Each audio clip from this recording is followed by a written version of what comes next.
আসসালামু আলাইকুম, welcome back to my channel. আজকে আমরা জানব কোনটা নর্মাল স্টুল আর কোনটা লুজ মোশন।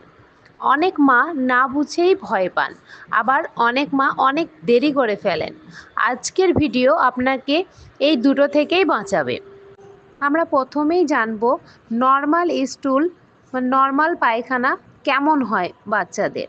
বয়স অনুযায়ী স্বাভাবিক মলত্যাগের হার। নবজাতক শিশু 0 থেকে 1 মাস বয়স পর্যন্ত প্রথম কয়েকদিন দিনে 1 থেকে 2 বার এবং এরপর থেকে প্রায় প্রতিবার খাওয়ানোর পর 5 থেকে 10 বার পর্যন্ত হতে পারে, এটি নর্মাল। 1 থেকে 6 সপ্তাহ বাচ্চারা ঘন ঘন মলত্যাগ দিনে 4 থেকে 5 বার বা তার বেশি স্বাভাবিক। 6 সপ্তাহ থেকে 3 মাস বয়স পর্যন্ত বাচ্চারা মলত্যাগের হার একটু কমে আসে। কেউ দিনে 1 থেকে 2 বার করে, আবার কেউ কয়েকদিন পর 1 দিন 2 দিন পর করে। 3 মাস থেকে 1 বছর বয়সের বাচ্চারা দিনে 1 থেকে 3 বার বা 2-3 দিনে 1 বার মলত্যাগ করতে পারে, এটি নর্মাল। 1 বছরের বেশি বাচ্চারা সাধারণত প্রতিদিন 1-2 বার, তবে 2 দিনে 1 বার যদি করে মলত্যাগ, সেটিও কিন্তু স্বাভাবিক। এবার আমরা জানবো যে লুজ মোশন চিনবেন কিভাবে। এখন আসল প্রশ্ন হলো যে কখন চিন্তা করবেন।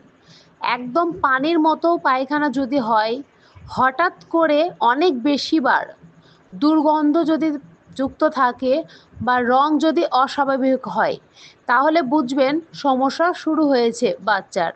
লুজ মোশনের সবচেয়ে বড় ভয় কি জানেন?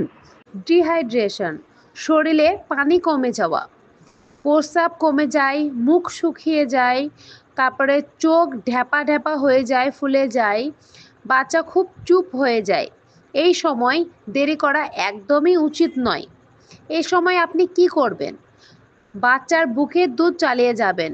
অনেকেই বলে যে বাচ্চার যদি এরকম লুজ স্টুল হয় তাহলে মায়ের বুকের দুধ খাওয়ানো যাবে না, এরকম অনেক কিছু বলে, কিন্তু লোকের কথা শুনে এই ভুলগুলো একদমই করবেন না। আপনারা বুকের দুধ চালিয়ে যাবেন, আর বাচ্চাকে পারলে ওআরএস অল্প অল্প করে খাওয়াবেন। পরিষ্কার জল ব্যবহার করুন, হাত সব সময় পরিষ্কার রাখুন। মনে রাখবেন, বুকের দুধ সবচেয়ে শক্তিশালী সুরক্ষা। এবার আমরা আলোচনা করব আপনি কখন ডক্টর দেখাবেন। জ্বর প্লাস বমি, পায়খানায় রক্ত, বাচ্চা খেতে চাইছে না, 10 বারের বেশি জলের মতন পায়খানা, তখন দ্রুত ডক্টরকে দেখাবেন।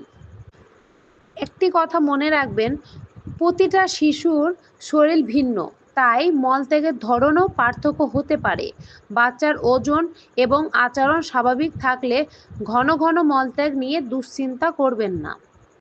যদি শিশুর মল খুব শক্ত শুকনো হয়, মলত্যাগের সময় প্রচণ্ড কান্না করে বা মলের রক্ত থাকে, তবে চিকিৎসকের পরামর্শ নিন।